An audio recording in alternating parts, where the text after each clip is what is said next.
Bismillahirrahmanirrahim. Assalamualaikum warahmatullahi wabarakatuh. Alhamdulillah. Wassalatu wassalamu ala rasulillah.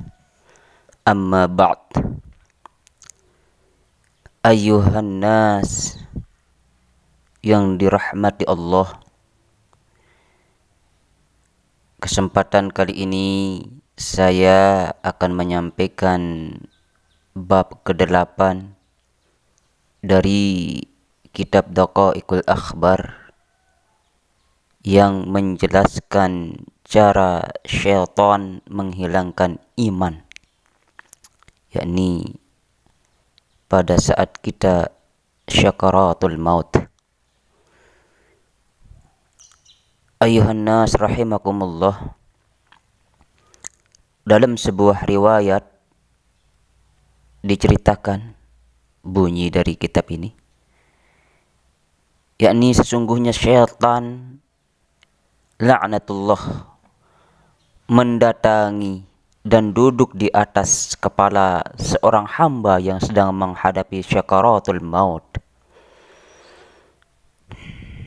dan berkata kepadanya, "Tinggalkanlah agama ini dan katakanlah Tuhan ada dua, agar engkau selamat dari kepayahan ini." Ketika itu ada kekhawatiran dan ketakutan yang sangat besar bagi yang sedang syakaratul maut. Oleh karena itu, mari kita tetaplah untuk selalu menangis dan tawaddu, merendahkan diri kepada Allah. Mari kita bangun di tengah malam untuk ruku dan sujud kepada Allah, meminta ampun, meminta taubat kepada Allah atas dosa dan kesalahan kita yang begitu banyak, agar ketika syakaratul maut kita dapat menghadapi godaan setan yang begitu besar itu. Sehingga kita selalu dianjurkan untuk berdoa agar bisa menghadapi ujian yang paling berat, yakni pada saat syakaratul maut, dan godaan setan pada saat itu yang sangat besar. Semoga kita bisa menghadapinya dengan iman yang kokoh dan istiqomah. Ayuhal mu'minun, ayuhan nas rahimakumullah. Imam Abu Hanifah pernah ditanya, apakah dosa yang paling dikhawatirkan yang dapat menghilangkan iman?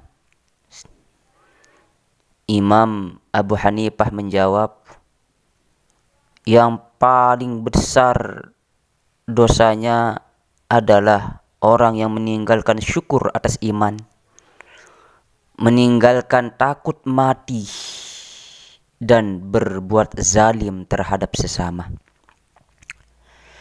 Maka orang yang di dalam hatinya ada 3 sifat tersebut, biasanya ia keluar dari dunia sebagai orang kafir, kecuali jika dia beruntung. Hal yang paling berat dirasakan orang yang syakaratul maut adalah rasa haus dan terbakarnya hati. Pada waktu itu syaitan mempunyai kesempatan untuk menghilangkan keimanan seseorang.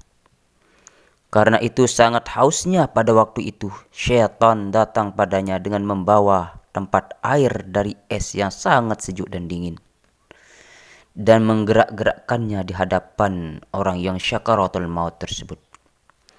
Maka berkatalah orang mukmin, "Berilah aku," kata orang yang mukmin yang sedang syakaratul maut itu. Dia tidak tahu bahwa itu adalah syaitan. Maka syaitan berkata, "Katakanlah tidak ada yang menciptakan alam ini. maka engkau akan kuberi air ini. Jika orang itu beruntung, maka dia tidak menjawab. Kemudian syaitan datang pada telapak kakinya dan menggerak-gerakkan air tersebut. Syaitan akan berkata, katakanlah Rasulullah pembohong, maka engkau akan kuberi air. Jika orang itu celaka, dia menurutinya karena tidak sabar dalam kehausan, dan dia akan keluar dari dunia sebagai orang kafir. Semoga Allah melindungi kita dari hal tersebut. Dan jika orang itu beruntung, maka dia menolak permintaan syaitan dan dia memikirkan akibatnya. Sebagaimana diceritakan sebuah kisah Abu Zakaria Az-Zahid, ketika menghadapi kematian, sahabatnya datang waktu dia sedang menghadapi syakaratul maut dan mengajarinya kalimat thayyibah, kalimat la ilaha illallah Muhammadur Rasulullah. Tapi dia memalingkan wajahnya dan tidak mau mengucapkannya. Maka diulanginya untuk yang kedua kali, tapi dia tetap memalingkan wajahnya dan tidak mengucapkannya. Diulanginya 3 kali dan Abu Zakaria berkata, aku tidak akan mengucapkannya.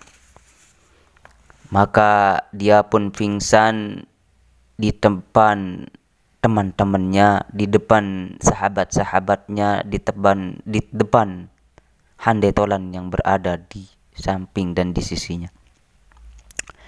Setelah Abu Zakaria sadar dari pingsannya yang sesaat dan merasa ringan, setelah dia sadar, dia membuka matanya seraya berkata pada mereka, apakah engkau mengatakan sesuatu padaku? Mereka menjawab, iya, kami mengajarkanmu syahadat 3 kali dan engkau berpaling 2 kali dan engkau berkata pada saat yang ketiga, aku tidak akan mengucapkan. Abu Zakaria menjawab, aku didatangi iblis yang membawa tempat air dan duduk di kananku sambil menggerak-gerakkan tempat air itu. Dan dia berkata kepadaku, apakah engkau membutuhkan air? Aku berkata, iya. Dia berkata lagi, si iblis itu berkata lagi, Isa anak Allah, maka aku berpaling darinya. Kemudian syaitan mendatangi pada kakiku dan berkata kepadaku seperti tadi. Dan untuk ketiga kalinya dia berkata, katakanlah tidak ada Tuhan. Aku pun berkata, aku tidak akan mengucapkannya. Maka iblis membanting tempat air tersebut dan berlari menjauh. Aku menolak ajakan iblis, bukan menolak ajakanmu, wahai para sahabatku, handai tolanku. Aku bersaksi bahwa tidak ada Tuhan selain Allah, dan aku bersaksi bahwa Muhammad adalah hambanya dan utusannya Allah. Diriwayatkan dari Mansyur bin Ammar, ia berkata, ketika telah dekat kematian seseorang, maka keadaannya dibagi menjadi 5. Yang pertama, harta untuk ahli warisnya. Yang kedua, ruh, nyawa untuk malaikat maut. Ketiga, daging untuk cacing tanah. Keempat, tulang untuk tanah. Kelima, kebaikannya untuk para musuh dan syaitan yang akan menghilangkan keimanannya. Lalu Mansur bin Ammar berkata lagi, jika ahli waris pergi membawa harta, malaikat maut pergi membawa ruh, cacing tanah pergi membawa daging, dan musuh membawa kebaikan, itu boleh saja, tidak apa-apa. Tapi jangan sampai syaitan laknatullah membawa iman kita, memisahkan dari agama Islam. Karena pisahnya roh dari jasadnya itu bukan pisah dengan Tuhan. Dan tidak ada yang tahu setelah itu. Maka yang paling merugi adalah ketika kita terpisah dengan iman kita. Itulah yang sangat merugi yang disebut dengan su'ul khatimah. Semoga kita tergolong menjadi husnul khatimah, akhir yang baik.